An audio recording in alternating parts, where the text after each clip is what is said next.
Well, that was something. I mean, Brave New World? More like Incredible Hulk 2.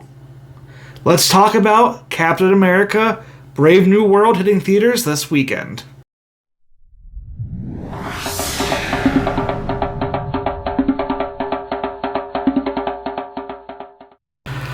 Yes, there's a lot I would say about this movie right now that just.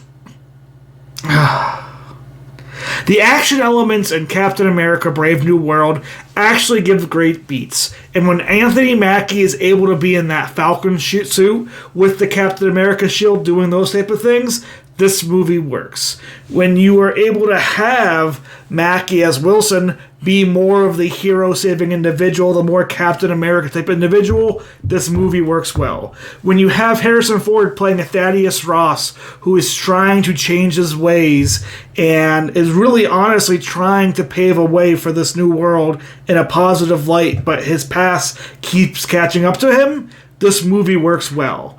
Unfortunately, this movie feels like it's been cut up into pieces left and right and center because so much of this movie just feels like the script-wise was rewritten and redone. I mean, when you look at the cast of Captain America Brave New World, you'll see WWE superstar Seth Rollins as part of the cast, and he is nowhere in this movie. Giancarlo Esposito is not really in this movie. He has like 3 scenes, and he was originally brought on, I think, to be the main villain. And with somebody who has as much talent as Esposito has, you are kind of wondering, why are you being wasted on this minor role? This movie is kind of a jumbled mess. You have a lot of new characters coming into the MCU for the first time that are new to you people, either in screen for movies or just new overall in general to this Captain America brand, and it just don't come off the page as well. I think the biggest example for this of me is Danny Ramirez as Joaquin Torres, somebody that you saw in Captain and America and the Winter Soldier TV show. But his version of the Falcon and his comedy throughout does not have great chemistry with Anthony Mackie, and his on-screen presence just didn't work with the serious tone that this movie is trying to have. He felt like he was trying to be in like an Ant-Man or Guardians movie and less in a political thriller, Captain America.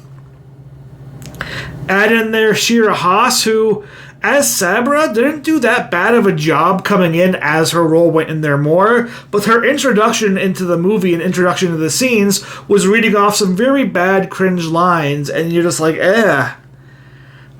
Mixed in there is Tim Blake Nelson returning from as Samuel Stearns. You kind of figure out what his character's like throughout the movie. And then also from Captain America and the Winter Soldier, Carl Lumbly, who plays a pretty good Isaiah Bradley. But again, the movie is making you feel like you depend on knowing these characters from that TV series. Otherwise, you're wondering who the hell Isaiah Bradley is and why is he so friendly so quickly with Sam Wilson. This movie is just trying to be too many things. And I think the biggest thing that I can tell people going in is this feels less like a Captain America movie and more like an Incredible Hulk sequel that is using the Captain America to tie in the plot per se. Wilson isn't exactly going on a journey himself. And you're not really figuring out anything that's interesting because the movie is really showing you the exact stuff that's going to happen, whether it be in trailers with the Red Hulk or just everything being heavily teased in very poor ways throughout the movie. I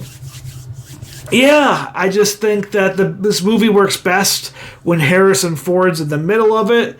When Harrison Ford is being that political leader, that Thaddeus Ross who is struggling to be a better individual, who's looking to a new world, a brave new world, while also fighting his inner demons of who he used to be.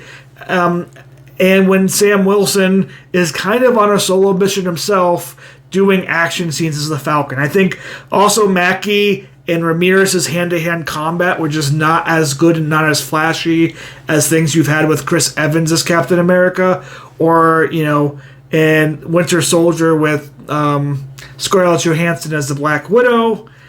And the movie just feels so disjointed from anything else in the MCU because, even though you're using the Eternals, island, the Eternals body from the Eternals that was coming out of the sea, there's really not much else there that's going too heavily into that and the implications of what's happening with that.